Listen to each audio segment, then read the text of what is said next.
అందరికీ నమస్కారం. Welcome back to మన ముచ్చట్లు. ఈరోజు మనం విజిట్ చేస్తున్న ప్లేస్ వచ్చేసి తెలంగాణలోని అతిపెద్ద వెంకటేశ్వర స్వామి ఆలయం. ఈ ఆలయానికి స్వర్ణగిరి అని నామకరణం చేయబడింది.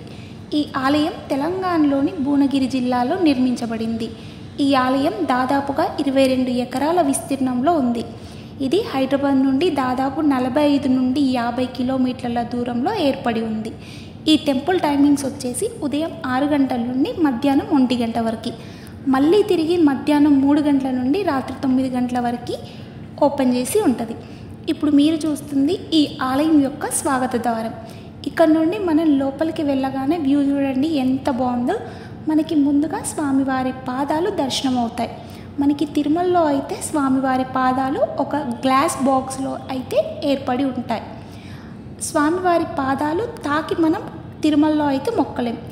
ఈ స్వర్ణగిరిలో ఇప్పుడు మనం స్వామివారి పాదాలు తాకి మొక్కే అదృష్టం మనందరికీ కలిగింది. స్వామివారి పాదాలు దర్శనమయ్యాక 108 మెట్లు ఏర్పడి ఉంటాయి. తిరుమలలో అలిపిరి నుండి కాలినడకన వెళుతున్న అనుభూతి అయితే కలిగింది.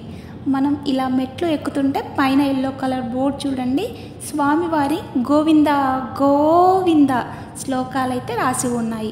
108 మెట్లు పూర్తి అయ్యాక స్వర్ణగిరి దేవస్థానం దర్శనం అవుతుంది మనందరికీ.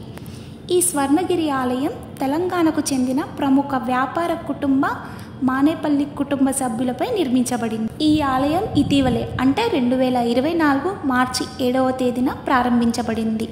చిన్న జీయర్ స్వామి చేతుల మీదుగా ప్రతిష్ఠించారు. ఇప్పుడు మీరు చూస్తుంది శ్రీ గరుడ మండపం. శ్రీ మహావిష్ణువు యొక్క వాహనమైన గరుత్మంతుణ్ణి ఇక్కడ ప్రతిష్ఠించారు. కొంచెం ముందుకు వెళ్ళగానే చాలా పెద్దగా హనుమాన్ మండపం అయితే ఉంది. ఈ మండపం దాదాపు 120 అడుగుల ఎత్తు అయితే ఉంది అని ఇక్కడ చెప్తూ వచ్చారు. ఆంజనేయ స్వామి మండపం పక్కనే జయగంట మండపం ఉంది. మన భారతదేశంలో అతిపెద్ద గంటల్లో ఇది కూడా ఒకటిగా చెప్తూ వస్తున్నారు. ఈ గంట యొక్క బరువు 1 కాదు 2 కాదు 1700 కిలోలు కలిగి ఉంటుందంట. ఈ గంటా మండపం పక్కనే జలనారాయణ స్వామి దర్శనమిస్తారు.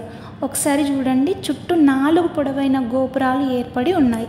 మధ్యలో అయితే మనకి జలనారాయణ స్వామి పడుకున్న విధంగా అయితే ఉన్నారు. దీన్ని కోనేరు లేదా పుష్కర్ణి అని పిలువబడుతుంది. జలనారాయణ స్వామి ఇప్పుడు సాయంకాలం పూజలు అయితే అందుకుంటున్నారు. ఈ స్వర్ణగిరికి ఈవినింగ్ టైం రావడమే బెస్ట్, ఎందుకంటే మనం డే అండ్ నైట్ 2 వ్యూస్ ఒకేసారి చూడవచ్చు అనమాట. 6:30కి మనకి ఈ లైటింగ్స్ అనేవి ఆన్ చేస్తారు. ఇది డే టైంలో వ్యూ. నైట్ టైం వ్యూ ఒకసారి చూడండి ఎంత బాగుందో. ఈ టెంపుల్ యొక్క లొకేషన్ కావాలి అంటే నేను డిస్క్రిప్షన్లో ఇస్తాను, ఒకసారి చెక్ చేయండి. ఇదండి మరి ఈరోజు వీడియో. ఈ వీడియో మీకు నచ్చినట్లయితే లైక్ చేయండి, షేర్ చేయండి. మరిన్ని ఇలాంటి వీడియోస్ కోసం మన ఛానల్ని సబ్స్క్రైబ్ చేయండి. Thank you for watching this video.